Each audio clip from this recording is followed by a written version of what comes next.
ராம் ராம். வாழ்க வளமுடன். Voice of காஞ்சி நேயர் அனைவருக்கும் இனிய மாலை வணக்கம்.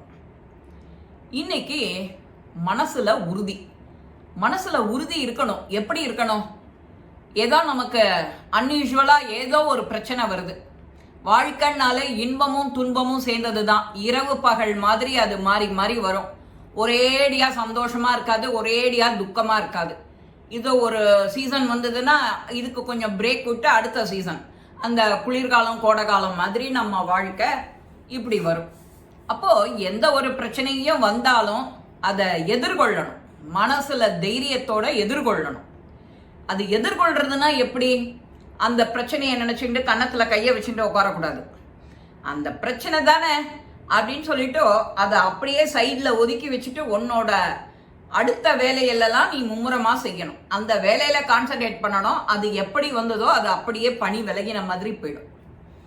அதுக்கு ஒரு ஆப்ஷன், சொல்யூஷன் ஒன்று கிடைக்கும். நீயாவே யோசிப்ப, இப்படி வந்தது, நாம இதை இப்படி எதிர்கொள்ளணுங்கிற தைரியம் உனக்கு வந்துடும்.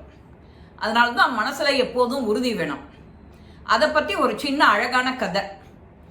ஒரு முறை சுவாமி விவேகானந்தர் எல்லாருக்கும் தெரியும். அவருடைய நண்பரோட வீட்டுக்கு போறார், லண்டனுக்கு.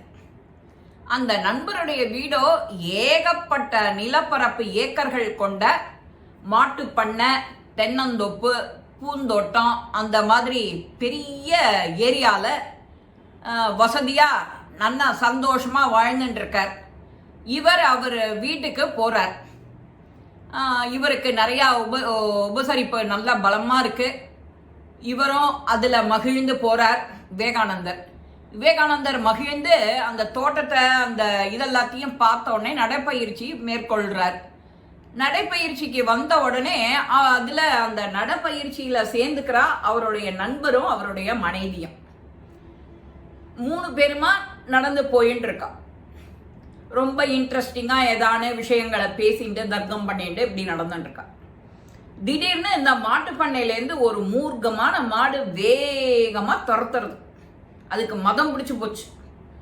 வேகமா துரத்திண்டு இவாளை நோக்கி சீறி பாஞ்சிண்டு வருது. இவர் நண்பருக்கோ மாடு இவ்வளவு கிட்டக்க வருதே அப்படிங்கிறத பார்த்த உடனே அவருடைய நண்பருக்கு ஒரு மயக்கம் வந்து பொத்துன்னு அங்கேயே கீழே விழுந்துடுறான்.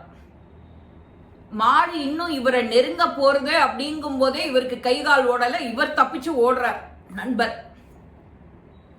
ஆனா விவேகானந்தரோ ஸ்டடியா அதே இடத்துல அப்படியே அசையாம நிக்கிறார். வர்றது வரட்டும், சமாளிப்போம் அப்படின்னு மன உறுதி வேணும். எங்க எது பண்ணாலுமே எனக்கு மனசுல உறுதி வேணும் அப்படின்னு. அந்த பாரதியாருக்கு நிறைய கவிதைகள் எழுதியிருக்காரு. அவர் சொல்றார் மனசுல இருக்கிற உறுதியை பத்தி. இவர் அதே மாதிரி அசையாம நிக்கிறார். அந்த மாடு 2 பேரையும் விட்டுட்டு ஓடினவரை நோக்கி ஓடின்னு இருக்கு, துரத்திண்டு. அதுக்குள்ளார இவரோட பங்களால இருக்கிற வேலையாட்கள் எல்லாம் அந்த மாட்டை பிடிச்சி இழுத்துட்டு வரா, கட்டுறா. அப்போ எல்லாம் கொஞ்சம் நேரம் முடிஞ்சு அம்சம் அடங்கின உடனே அந்த ஓடி போன நண்பர் பாதுகாப்புக்காக ஒரு எதிர்த்த பில்டிங் கட்டடத்துக்குள்ளார நுழைஞ்சு விடுறார். நுழைஞ்சிட்டு இதெல்லாம் மாட்டை இழுத்து கட்டின உடனே வெளியில வர்றார். அப்பாடான் நேர விவேகானந்தர் கிட்ட வர்றார். நான் இன்னைக்கு பெரிய இதுல மாட்டிக்க இருந்தேன், நீங்க மட்டும் எப்படி அசையாம ஒரே இடத்துல நின்னேல் அப்படின்னு விவேகானந்தரை பார்த்து கேள்வி கேட்கிறார்.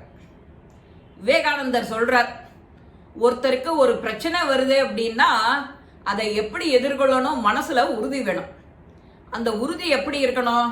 வந்திருக்கிற பிரச்சனைய ஒதுக்கி தள்ளிடணும். புறந்தள்ளிட்டு உன்னோட நித்திய வேலையில கான்சன்ட்ரேட் பண்ணினா அது எப்படி வந்ததோ அப்படியே போயிடும், பனி விலகி ஓடுற மாதிரி.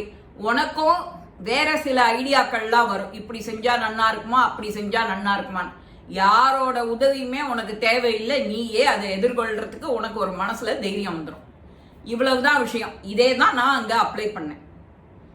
வர்றது வரட்டும், சமாளிப்போம் அப்படின்னு மன உறுதியோட அங்கேயே நின்றுட்டு இருந்தேன். அவ்வளவுதான். அது என்னையும் உங்க மனைவி, கீழே விழுந்த மனைவியும் விட்டுட்டு ஓடுற உங்களை துரத்திட்டு வந்துடுது. மிருகங்களுக்கே உரிய ஒரு சுபாவம் என்னன்னா, எப்பவுமே அது துரத்தி ஓடிட்டு வருதுன்னா நீ அப்படியே அதே இடத்துல நின்னுடணும்.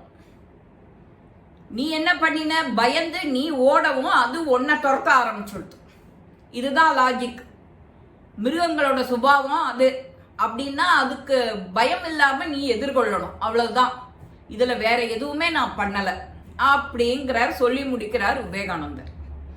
அவர் நண்பருக்கு மட்டும்தான், நமக்கும் தான். எந்த ஒரு பிரச்சனை வந்தாலும் அதை எதிர்கொள்ளணும் ஈஸியா. அது தைரியமா ஃபேஸ் பண்ணணுமே ஒழிய கணத்துல கைய வச்சுட்டு உட்காந்துருந்தா அந்த பிரச்சனை தீர்ந்துடுமா என்ன? அதுக்கு அந்த பிரச்சனைக்கு எப்படி ஆரம்பம் வந்ததோ அப்படியே முடிவும் வந்துடும். அதுக்கே நீ 2 வழி நீ யோசிச்சுடுவ நல்ல பதிலாவே. அவ்வளவுதான் வாழ்க்கை. அந்த பிரச்சனையை கண்டே எண்ணிண்டே இருக்காம அதை ஒதுக்கி வச்சுட்டோ உன்னோட வேலைகள்ல நீ கவனம் செலுத்து.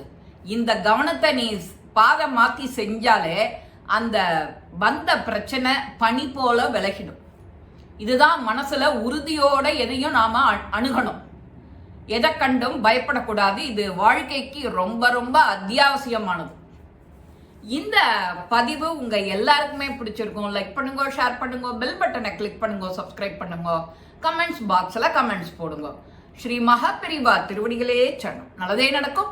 ஆனந்தமா இருப்போம் நண்பர்களே. வாழ்க வளமுடன்.